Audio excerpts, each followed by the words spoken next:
you believe that human activity based on your belief in science is contributing to climate change? The increase in the greenhouse gas concentrations in the atmosphere are having an effect. Our ability to predict that effect is very limited. What are some model predictions in the past that have later turned out to be correct, like models from first principles predicting properties of climate that were only confirmed in subsequent observation? Just the whole warming of the Earth that's occurred over the last few decades was a prediction of the climate models that has essentially come true. This is the first three-dimensional model result that was done by Manabe and his colleagues at the Geophysical Fluid Dynamics Laboratory at Princeton. I was a graduate student in the 1980s, and we had been looking at the warming trends and comparing that with model projections. How can we predict what our future atmosphere will be like because of the greenhouse effect? This is one way, using a computer model of the atmosphere here at NASA Goddard. We predicted 2 years ago that by 1990 you would see a warming of several tenths of a degree. There was no doubt that fossil fuels were the main driver of higher CO2 emissions, and that CO2 emissions would lead to climate change, right? What Exxon was trying to figure out in the 70s and 80s was, when is it going to hit and how bad is it going to be? But they knew it was going to be bad. Like, they admitted it's going to be bad. They used the word catastrophic over and over again. The actual temperature rise since my first major paper in 1981 has actually been faster than what we calculated then. The model said, that sometime in the 1990s, the signal should start rising out of the noise. November 1995, Madrid, the scientific community really got together and said, that's it. It's a complex problem, but we've seen the evidence and it all points in one direction. And it's not just the global mean temperature. What's important is the spatial characteristic of it. What happens in the upper atmosphere is, with more CO2, the atmosphere being so thin, it can just sort of radiate more effectively to space, and so the stratosphere cools. The stratosphere has been cooling, at the same time the lower atmosphere has been warming. So that's a prediction that the models make. That's exactly what happened. And that pattern, that distinctive pattern, warming low down, cooling up high, is fundamentally inconsistent with natural causes. So if it was something like heat coming out of the ocean or solar variability, you would expect the stratosphere and lower atmosphere to move together. I didn't know whether global warming was real, whether it was completely bogus, or maybe it was twice as bad as people said. So my daughter and I, who at that time had a consulting firm, decided we would set up a nonprofit organization to study climate change ourselves. We brought in some really good people. Extraordinarily good people. I mean, at the level that Saul Perlmutter was a member of our team and a co-author of our papers when it was announced that he had won the Nobel Prize in Physics. So we had really good, Art Rosenfeld, who was a hero in energy conservation, but these were all people who shared the same doubts that I had. So we wound up doing an enormous effort, completely rebuilding a program to use historic temperature records, and did it in what we believe to be the best statistical approach to doing this. We managed to put together a record. We studied the systematics. I had no hope that we'd be able to address all the systematics. In the end, we could, and that came as a wonderful surprise to me. Each one required a great deal of effort. Poor station quality, the urban heat island effect, the data adjustment that's been done, and most important of all, the data selection bias, the fact that every other team was using less than 20% of the data, in some cases only about 7% of the data. So how did they pick their data? And did that lead to a bias, even an inadvertent bias? So we managed to address all these, and in the end we got a nice curve, a curve that showed the temperature, and it was rising. Now, we'd never expected to address the question of what caused it. I tried fitting it to an exponential. It actually wasn't a very good fit. Tried a parabola. No, that wasn't a good fit either. Okay, try the US population. No, it wasn't so good. Hey, dummy, try carbon dioxide. Smack on. Yeah, it was, if I remember correctly, you got a correct fit when you also included carbon dioxide and, if I remember correctly, volcanoes? Well, there were dips. And what we did to do the volcanoes is we did a one parameter fit. That is, we included the dust record sulfate record actually, from the Arctic and Antarctic, the average sulfate record, and that's a series of dips. And then we added that in and adjusted one parameter to get a very good fit. We also added in solar variability. We tried this in many different ways. Tried just the straight sunspot record, running averages of the sunspot record, the IPCC function of solar intensity. We tried all of them. They didn't contribute.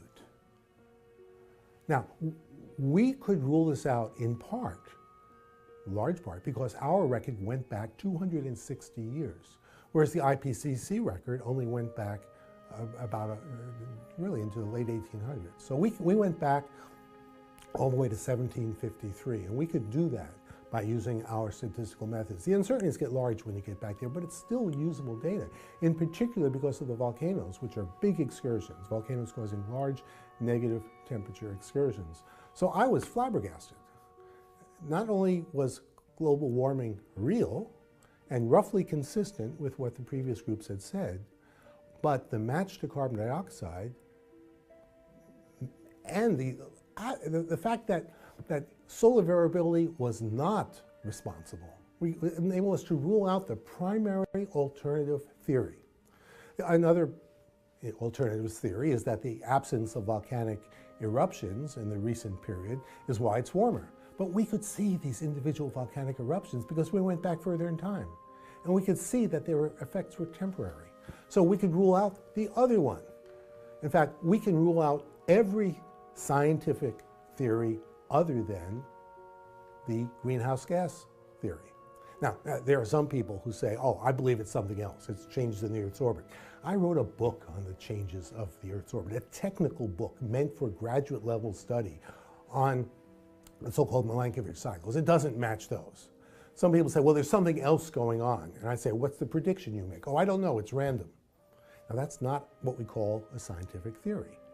If you say, well, it's something else and I don't know what it is, my answer is something else that just happens by accident to perfectly match the carbon dioxide increase. Are you serious?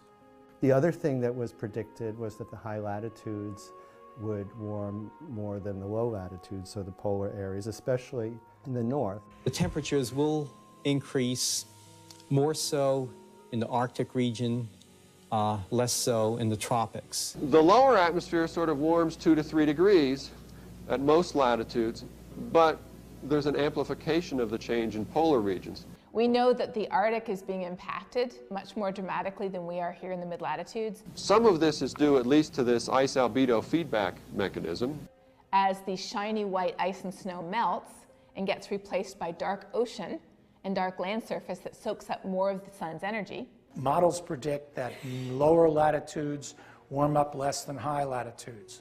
Well, did that happen? Yes. Another projection was that the northern hemisphere should warm faster than the southern hemisphere because the land tends to be more on the north than in the south, and so the ocean acts as a big thermal heat sink, and so we would expect the southern hemisphere to warm more slowly than the north. That's exactly what's seen. Models predict middle of continents warm up more than middle of oceans because of the heat capacities of the system. Did that happen? Yes. We've done a bit of work looking at how the spread of climate models from the latest IPCC report compares to observations. Right now, at least, particularly with the current El Nino, observations are a little above the model mean.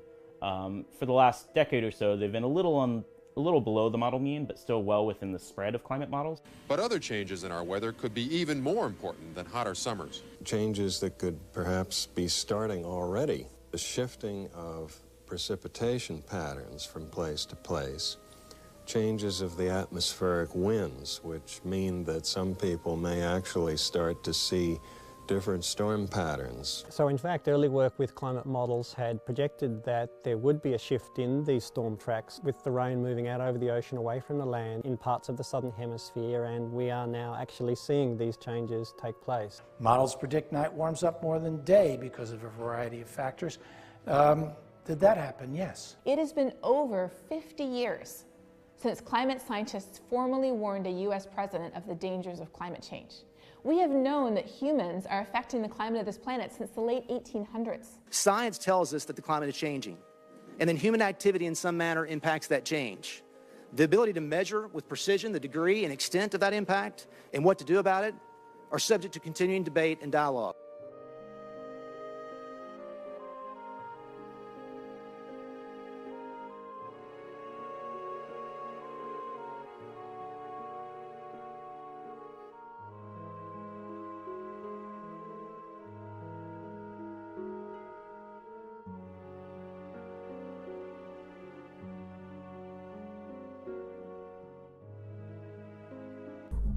Who can tell what the future will be like?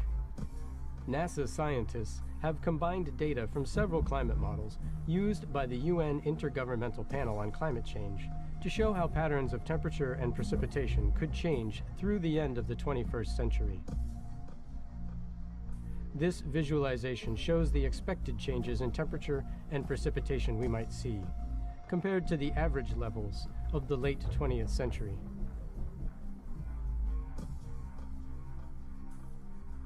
The largest temperature increases are seen in the northern hemisphere. Across North America, areas that typically have snow, such as the Rocky Mountains and northern Canada, will see the earliest and largest temperature rise.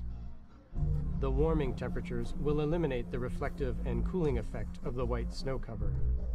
This reduction in albedo is the reason why the Arctic region shows such dramatic warming, as the polar sea ice melts and the darker ocean water absorbs energy from the sun.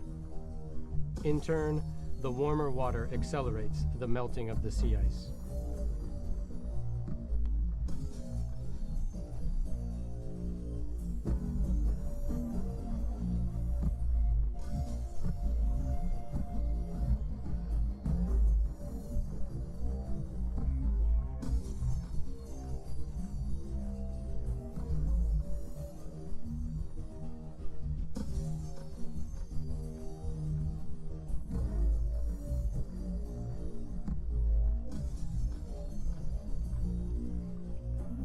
All around the globe, the land areas show a greater increase in temperature than the surrounding ocean waters. Evaporation of the water helps to keep the ocean surface cool, and the deep depths of the ocean have a large capacity to absorb energy before heating up.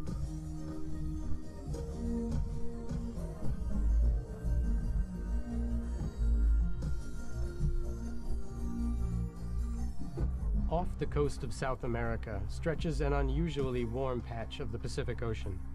A cyclical occurrence, known as El Niño, causes more precipitation in that area of the Pacific and affects the climate throughout the region. And we can see that happen in this visualization of changes in precipitation. Models project warmer waters and increased precipitation to stretch across the Pacific Ocean to Indonesia as the century progresses.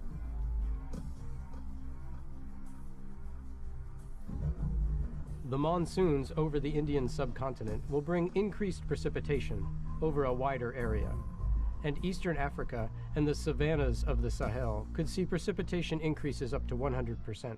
At the same time, the Mediterranean will experience the opposite, a decrease over 40%.